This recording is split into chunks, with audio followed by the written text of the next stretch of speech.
Joining us now with her reaction to all of this, Republican Congresswoman Erin Houchin of Indiana, who was in the room during President Trump's speech last evening. We brought you the news conference that followed, coming to us from the aforementioned Republican retreat in Florida. She serves on both the House Budget Committee and House Energy Committee. It's great to see you, Congresswoman. Welcome back to Bloomberg TV and radio.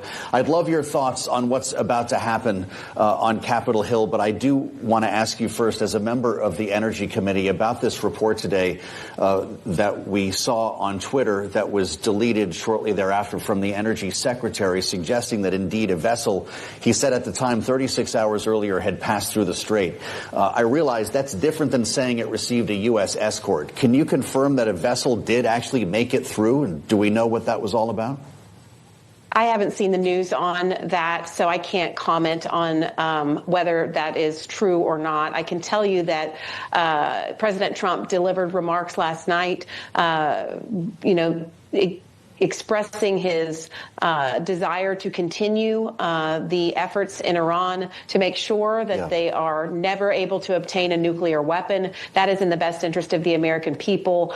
You mentioned, the work we're going to be doing on Capitol Hill. We're continuing to ask our Democrat counterparts to fund DHS while our military is engaging in these operations. It's unconscionable that we would have the Democrats holding DHS funding to protect essentially illegal immigrants here, many of those violent criminal illegal immigrants from deportation. Just to follow up quickly, Congresswoman, before we get into some of the other domestic issues, do you support the president's plan? And do you know anything further about this idea to provide military escorts to oil tankers moving their way through the strait? Well, it's clear. I certainly support the president. It's clear that we have to continue the movement of oil through that region. Iran is backed.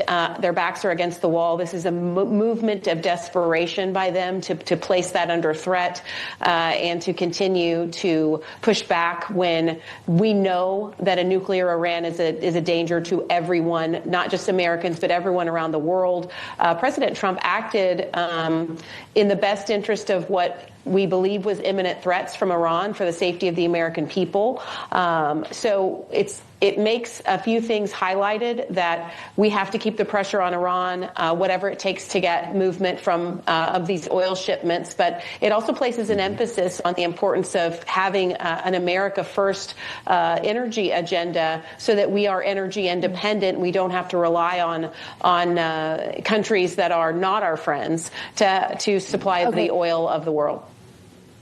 Well, when we think about energy, though, Congresswoman, we saw a move in the oil market on that, I guess, errant or erroneous post from the Energy Secretary saying this naval escort has occurred. Given the vulnerability, the sensitivity markets have proven to have around this conflict, how that directly translates to gas prices that American consumers are seeing, does the administration not need to be more careful here?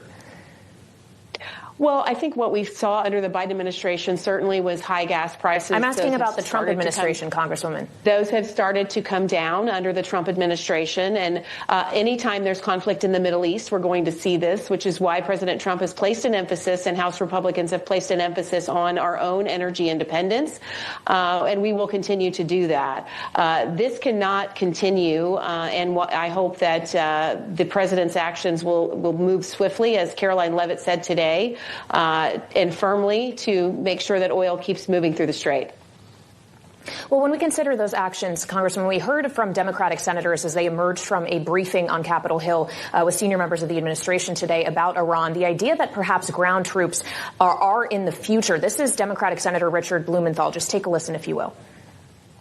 I emerged from this briefing as dissatisfied and angry, frankly, as I have from any past briefing in my 15 years in the Senate. We seem to be on a path toward deploying American troops on the ground in Iran.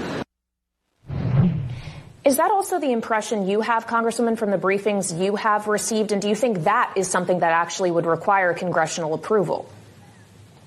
Yeah, the briefings that I have been in, I've been in one classified briefing. I can't speak to the conversations, but I can say that it was a comprehensive briefing that laid out the case for why this action was necessary. And we've heard even from some of our Democrat counterparts who do agree with us that the threat of nuclear warfare from Iran was real to the United States, and that we have successfully beaten that back for the first time in 47 years. I would point to the Democrats not funding the Department of Homeland Security at a time when our military is engaged in this conflict in Iran, again, at the benefit of criminal illegal aliens, protecting them from deportation, and not funding a DHS, which is resulting in 100,000 TSA, Coast Guard, and DHS employees, including FEMA, after we've just seen a natural disaster in the states of Oklahoma and Michigan from receiving their paychecks. I hope that they will swiftly go back to Washington and fund DHS. But as far as conversations about what are those classified briefings have entailed, I have been satisfied with the briefings I've received. I wonder if the Energy Committee and your colleagues anticipate more volatility in the oil market to the extent that you can warn our viewers and listeners, Congresswoman, because yesterday at the retreat that we wanted to talk to you about at Doral, Lisa McClain, who chairs the Republican conference, said we're fighting a little tradition, of course, with seasonality working against Republicans in this midterm cycle. Can you fight tradition when you've got gas prices above $3.50 a gallon? Well, we are always working on bringing gas prices down, even when we have, conflicts that result in oil prices going up. We've seen this before. Mm-hmm. House Republicans are working on this on multiple fronts, though, not just for gas prices, but for the price of groceries and inflation coming down, wage growth increasing. We're seeing positive signs on other places in the economy, but it will take a while to dig out from the high rates of inflation that we saw under President Biden. And this conflict, unfortunately, will result in a temporary spike in gas prices. I hope we'll quickly regain movement in the Strait and get those oil prices coming back down. And Congresswoman, finally, given your seat on the Budget Committee, we've heard that there's been talk in Florida of another budget package, budget reconciliation package, perhaps. At least that's what the chair, Jody Arrington, is pushing. Is that also your anticipation, and under what timeline? Those conversations are still ongoing about whether we will or won't have another reconciliation package. There's many ideas being floated here at the retreat that aren't yet set in stone, so I wouldn't want to comment prematurely on whether that plan is moving forward or what would be included. All right, Republican Congresswoman Erin Houchin of Indiana, thank you for joining us here on Bloomberg. And coming up, new polling shows less than a third of Americans approve of the strikes against Iran. We'll have more on how public opinion around the conflict could shape the midterm elections when Bloomberg Opinion's Nia Malika Henderson joins next on Balance of Power on Bloomberg TV and radio.